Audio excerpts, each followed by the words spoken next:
Pada episode kali ini, kita akan membahas sebuah alur cerita dari film The Monkey King yang rilis pada tahun 2014. Film ini menceritakan tentang seekor kera yang baru lahir ke dunia yang memiliki kekuatan luar biasa. Bahkan kerajaan langit pun tak sanggup untuk menandinginya. Dan pada akhirnya kera itu pun harus terkurung di dalam gunung 5 jari. Dan tidak usah berlama-lama lagi, mari kita mulai ceritanya. Di awal film, diperlihatkannya pada sebuah perang besar antara bangsa iblis melawan para dewa. Siluman kerbau yang merupakan Raja Iblis saat itu membawa bala tentaranya untuk menyerbu kayangan. Beruntung saat itu sang kaisar langit mampu memojokkan siluman kerbau dan menghancurkan senjatanya.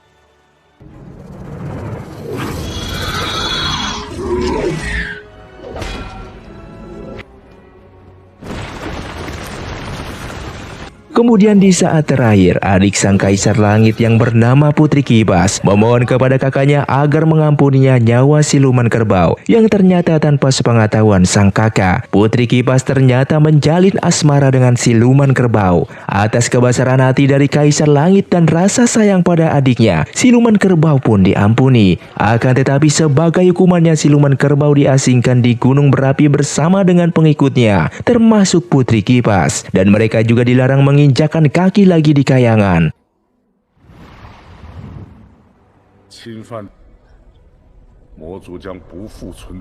Meskipun para dewa memenangkan pertempuran, akan tetapi nyatanya perang itu membuat kerajaan langit hancur berantakan. Saat itu muncullah seorang dewi yang bernama Nuwa. Dewi itu mengorbankan diri dengan merubah tubuhnya menjadi pecahan-pecahan kristal untuk memulihkan kembali kerajaan langit dan membuat perisai langit untuk menghalangi serangan siluman-siluman yang berniat menyerang kayangan. Salah satu pecahan dari kristal tersebut jatuh di sebuah gunung yang bernama Huakuo. Dan dari dalam kristal tersebut terlahirlah seekor bayi kera yang kelak akan memiliki kekuatan yang amat besar yang cukup untuk menggetarkan langit dan bumi. Sin pun berpindah pada Raja Iblis yang mendapatkan sebuah ramalan dari salah seorang bawahannya bahwa kelak dari kristal Nuwa akan lahir seekor kera yang amat sakti. Kekuatannya mampu untuk menghancurkan kayangan, dan bila bangsa iblis bisa memanfaatkannya maka kayangan pasti bisa ditaklukkan. Raja Iblis pun menganggap ini sebagai sebuah kesempatan. Akan tetapi salah seorang anak buahnya merasa pesimis. Ia berkata bahwa para iblis tidak akan mampu mengalahkan para dewa, yang ada kelak bangsa iblis akan dimusnahkan oleh para dewa. Raja Iblis pun yang mendengarnya marah dan membunuhnya tanpa ampun. Ini juga merupakan sebuah peringatan bagi siapa saja yang tidak menuruti Raja Iblis. Kembali pada bayi kera yang masih di dalam kristal Nuwa, dia dihampiri oleh seekor rubah kecil. Akan tetapi satu rubah itu mendekati kristal dan mencoba menyentuhnya. Dia terpental dan asap hitam membawanya terbang. Sin pun berpindah pada seorang dewa bernama Guru Bodhi. Ia didatangi oleh Dewi Kuan Im. Di sini Dewi Kuan Im memberitahukan bahwa telah terlahir seekor kera yang sakti dari kristal Nuwa. Dewi Kuan Im memerintahkan Guru Bodhi untuk mendidik kera ini, dikarenakan bila dia mendapatkan pendidikan yang sangat benar, kera ini akan menjadi penyelamat untuk umat manusia. Singkat cerita, kera itu pun sudah tumbuh besar dan dia hidup damai bersama teman-teman keranya di Gunung Huakuo.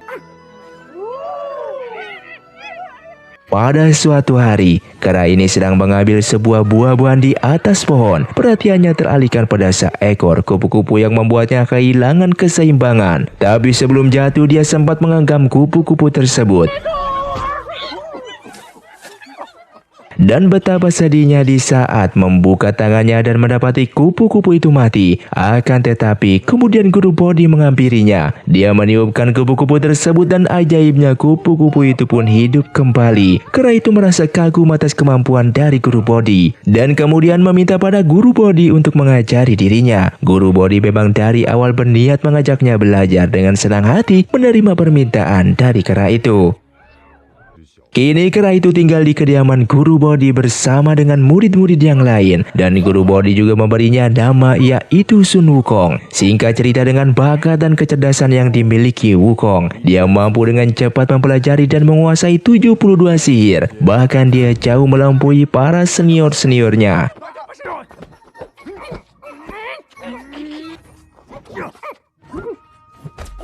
Guru Bodhi kemudian berkata pada Sun Wukong bahwa tidak ada lagi yang bisa diajarkan pada Sun Wukong dan mempersilahkan Wukong untuk kembali ke Gunung Wakuo. Akan tetapi sebelum pergi dia mengingatkan Sun Wukong agar bisa bersikap lebih dewasa dikarenakan jalan yang akan ditempuhnya sangatlah berat. Dan sebelum pergi, Wukong pun memeluk gurunya.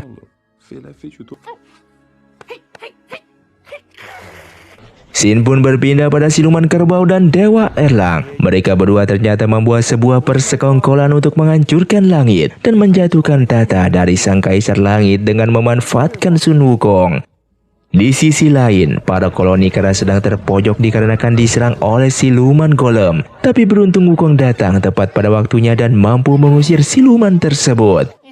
Salah satu kera memberikan saran pada Wukong untuk meminta senjata pada Raja Naga Laut Timur untuk mempersenjatai para kera agar bisa bertahan bila lain waktu ada serangan dari siluman-siluman jahat.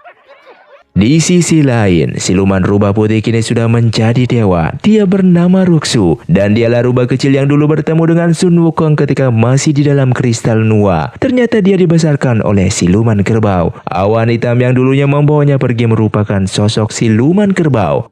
Dia memerintahkan Ruxu untuk kembali menemui kawan lamanya yaitu Sun Wukong. Dia juga mengatakan untuk tidak mengatakan apapun tentang dirinya kepada Sun Wukong, yang ternyata ini merupakan salah satu rencana yang sudah lama dipersiapkan oleh siluman kerbau. Di sisi lain, Wukong kemudian mendatangi kediaman Raja Naga. Tapi sebelum masuk ke istana dia diserang oleh seekor ikan raksasa dan dengan mudahnya Wukong membunuh ikan tersebut. Dengan bangga Wukong mengatakan bahwa sebelum sampai ke sini dia telah membunuh monster ikan yang hendak mengancam istana Raja Naga. Akan tetapi ternyata ikan besar itu merupakan panglima penjaga istana tersebut. Bukannya memberi senjata, Raja Naga justru memerintahkan Perdana Menteri Kura-Kura untuk membunuh kera ini. Tapi upaya itu digagalkan dengan mudah oleh Sun Wukong, yang pada akhirnya Perdana Menteri menyarankan untuk memberikan saja senjata-senjata rongsokan yang tidak terpakai pada kera ini. Kemudian Sun Wukong mengambil semua senjata itu, tapi kemudian dia tertarik pada sebuah peti yang berisi baju perang milik Raja Naga. Raja Naga sebenarnya akan memberikan baju tersebut, tapi Wukong memaksa untuk meminjamnya dan akan dikembalikan nanti. Tapi Wukong sebelum pergi, perhatiannya tertuju pada sebuah tiang tongkat yang amat besar.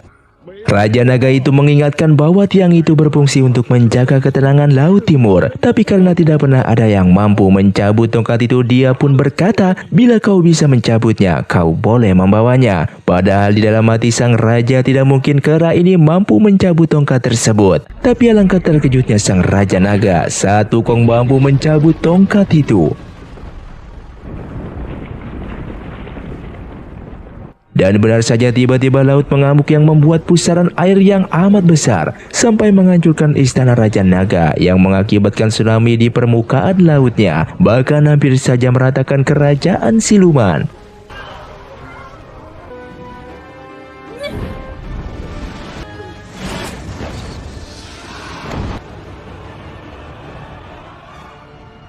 Sin pun berpindah pada Ruxu yang tiba di Gunung Wakuo dan bertemu dengan Wukong. Ruxu mengingatkan Sun Wukong bahwa dialah rubah kecil yang dulu pernah dia temui ketika masih di dalam kristal. Wukong mengingat rubah kecil itu dan kemudian mengajaknya tinggal di Gunung Wakuo karena rumahnya hancur terkena tsunami kemarin. Di sisi lain, Raja Naga pergi ke kayangan untuk melaporkan apa yang telah dilakukan oleh Sun Wukong. Akan tetapi sebelum bertemu dengan sang Kaisar Langit, Erlang mencegahnya dan berkata, urusan sekecil ini tidak perlu melapor pada sang Kaisar. Biar aku yang menangani siluman kera itu. Erlang kemudian memerintahkan Naja untuk menangkap Sun Wukong.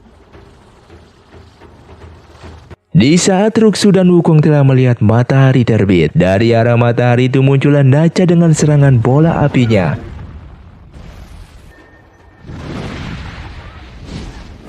Saat serangan Naja akan mengenai Wukong, muncullah siluman kerbau membantu Wukong. Naja pun kemudian pergi.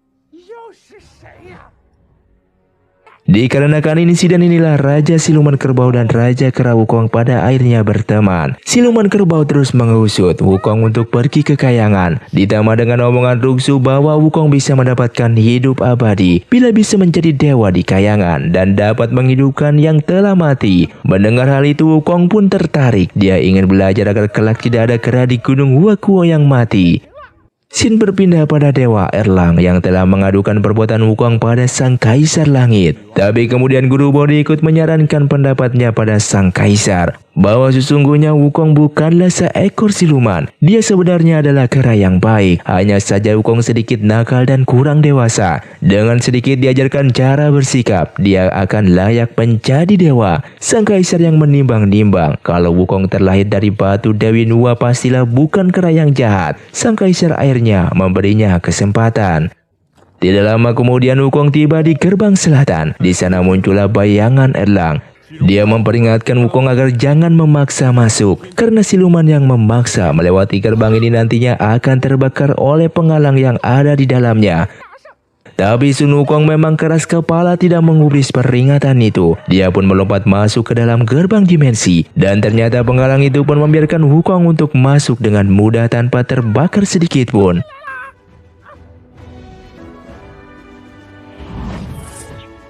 Di dalam kayangan, Wukong bertemu dengan seorang laki-laki yang tengah bersama dengan seekor kuda naga. Wukong bertanya di mana penguasa langit. Dia tidak tahu kalau orang inilah Sang Kaisar Langit itu. Tidak lama kemudian, Erlang, Guru Bodi dan para muridnya tiba di tempat tersebut dan langsung memberikan hormat pada Sang Kaisar. Erlang kemudian marah pada Sun Wukong karena sikap tidak hormatnya kepada Sang Kaisar. Tapi Kaisar Langit sebenarnya tidak mempermasalahkan hal tersebut. Wukong menyampaikan maksud dan tujuannya datang ke kayangan adalah ingin menjadi seorang dewa dan belajar cara menghidupkan yang mati. Agar kelak bisa ada kera yang mati, Wukong bisa menghidupkannya kembali.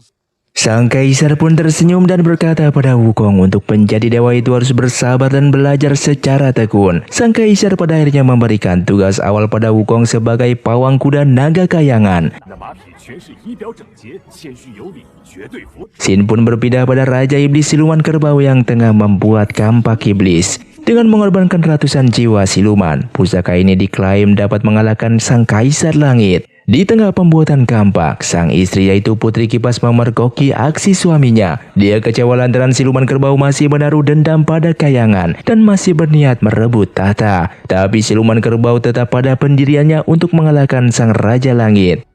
Singkat cerita, Wukong merasa sangat bosan dengan tugas yang diberikan oleh Sang Kaisar. Ditambah lagi Erlang datang ke tempatnya dan memulai memprovokasi Wukong. Di saat Wukong melarikan diri dari Dewa Erlang, dia kembali membuat keributan dengan mencicipi beberapa buah persik di kebun persik.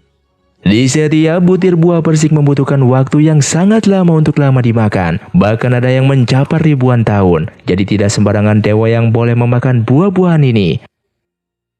Tidak cukup sampai di situ, Wukong kemudian bertemu dengan seorang dewi yang sedang membuat sebuah pil untuk Sang Kaisar Langit. Pil ini katanya bisa membuat peminumnya menambah kekuatan mereka sampai berkali-kali lipat. Yang ternyata dewi itu merupakan Dewa Erlang yang sedang menyamar. Sifat Wukong yang serba ingin tahu membuatnya nekat mendekati tempat tersebut. Padahal sudah jelas tempat itu terlarang. Guru Bodi merasakan bahwa Wukong akan melakukan sesuatu kesalahan yang sangat besar dan mengirimkan pusakanya untuk mengekang Sun Wukong. Di sisi lain, Dewa Erlang langsung mendatangi tempat tersebut dengan membawa bala tentaranya dan langsung memukul Wukong yang telah terikat tanpa ampun.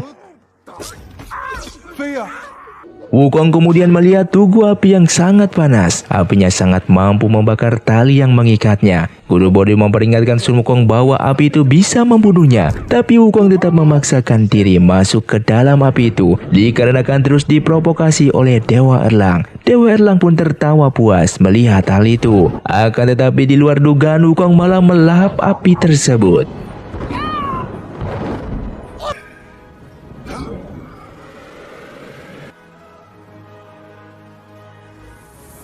Yang membuatnya malah semakin bertambah kuat. Sontak saja hal ini membuat Erlang menjadi kaget. Wukong kemudian mengejar Erlang sampai pada akhirnya Erlang pun kabur.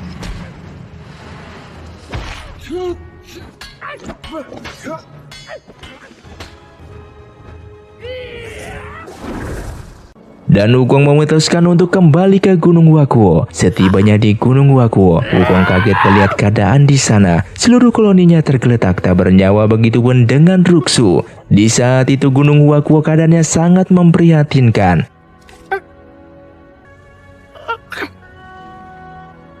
Di tengah kesedihannya, Wukong dihampiri oleh siluman kerbau. Dia mengatakan pasukan langitlah yang membuat Gunung Wakuo seperti ini, sambil memperlihatkan gambaran kejadian pembantaian oleh tentara langit.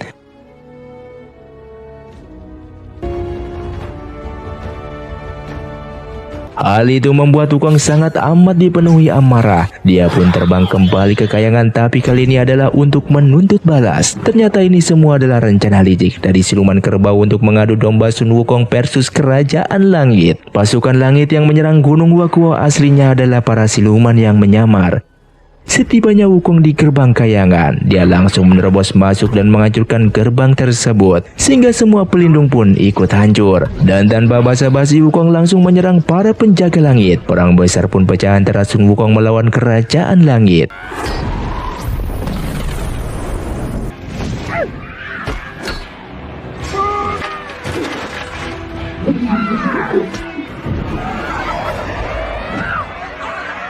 Sang kaisar kemudian berubah menjadi wujud naganya dan menghadang Wukong. Di sisi lain, siluman kerbau dengan kampak iblisnya ikut menghancurkan kayangan. Dia kemudian membunuh guru Bodhi dengan asap hitamnya. Disinilah Wukong sadar bahwa siluman kerbau lah yang telah membakar Gunung Wakuo dan membunuh teman-temannya karena asap hitam tersebut.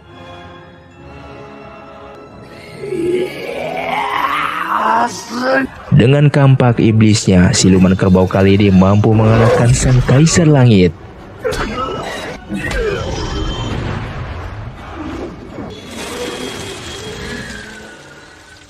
Dan sang kaisar yang tengah terkapar hendak ditusuk oleh Dewa Erlang, Wukong kemudian menyelamatkannya dan memukulnya. Siluman kerbau kemudian duduk di atas tata kayangan. Disinilah Erlang sadar bahwa dia pun dimanfaatkan oleh siluman kerbau. Tapi dengan mudah siluman kerbau membunuh Erlang dengan asap hitamnya. Kali ini pertarungan dilanjutkan dengan siluman kerbau melawan Sun Wukong.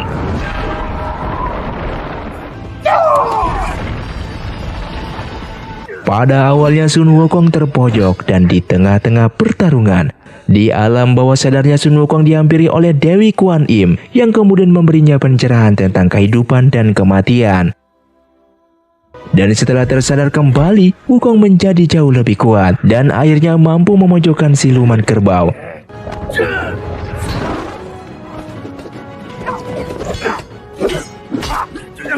Kemudian siluman kerbau berubah dalam mode raksasanya, begitupun dengan Wukong.